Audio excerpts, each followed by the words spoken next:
کاتب وحی سیدنا امیر معاویہ رضی اللہ تعالیٰ عنہ آپ روایت کرتے ہیں، مسند احمد بن حنبل کے اندر یہ روایت امام احمد بن حنبل نے نقل کی ہے کہ کریم آقا علیہ السلام کا گزر ہوا تو صحابہ کا ایک اجتماع تھا، ایک گروہ تھا جو بیٹھ کے آپس میں کوئی گفتگو کر رہے تھے۔ تو جب اللہ کے نبی پاس سے گزرے تو آپ نے ان سے سوال کیا، پوچھا ما اجلسکم، یہ بتاؤ کہ تم یہاں کیوں بیٹھے ہو، یہ اجتماع، یہ گیدرنگ کر کے، یہ کٹ کر کے تم یہاں کیوں بیٹھے ہو؟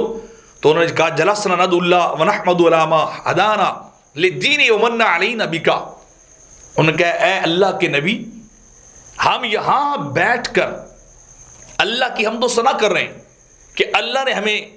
دین اسلام عطا کیا، ومن علینا بکا، اور دوسرا یہ کہ آپ کو ہماری طرف بھیج کر اللہ نے ہم پہ احسان کیا ہے۔ اللہ نے آپ ہماری طرف بھیجے،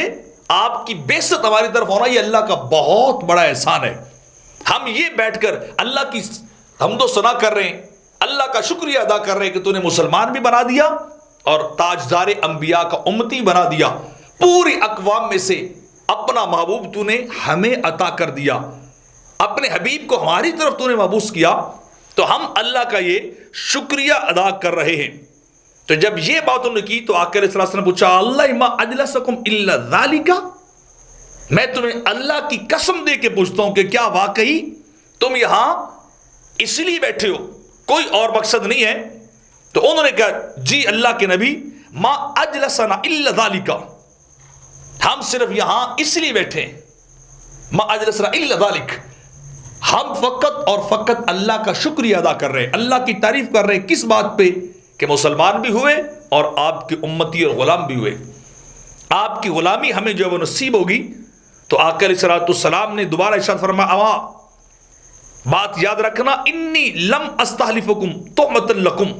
میں کوئی تہمت تم پہ نہیں لگا رہا کہ تم سے قسم اور حلف لے رہا ہوں، میں تمہارے اوپر کوئی ایسی بات نہیں کر رہا، بلکہ وجہ کیا ہے؟ آپ نے ارشاد فرمایا انما اتانی جبریل علیہ السلام، جب میں ادھر آیا ہوں تو جبریل میرے پاس آئے تھے اور آ کے انہوں نے مجھے کیا خبر دی تھی، ان اللہ عز و جل یباہی بکم الملائکہ، کہ اللہ تمہارے اس اجتماع کو دیکھ کر فرشتوں کے سامنے فخر فرما رہا ہے، دیکھو میرے بندے میرا شکریہ ادا کر رہے ہیں کہ میں نے اپنا نبی انہیں عطا کر دیا،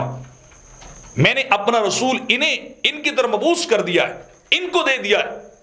اس لیے وہ میری حمد و ثنا کرے، اور اللہ تمہارے اوپر فخر کر رہا ہے کہ یہ جماعت بڑی اعلیٰ جماعت ہے، یہ جماعت اللہ کے پسندیدہ لوگوں کی جماعت ہے جو بعثت نبی، میلاد النبی، آمد مصطفیٰ کا شکریہ ادا کر رہی ہے،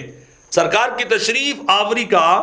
شکریہ ادا کر رہی ہے۔ تو اللہ کو یہ تمہارا اکٹھا ہو کے، جیسے قرآن کہتا ہے لقد من اللہ علی المؤمنین اذ بعث فیہم رسولا، کہ اللہ نے مومنوں پر احسان کیا ہے کہ ان کے اندر اپنا رسول بھیجا ہے، اپنا محبوب ان میں مبعوث کر دیا ہے، تو اللہ نے احسان کیا، تو یہ احسان کا شکریہ ادا کر رہے ہیں، یعنی سرکار کی آمد کا،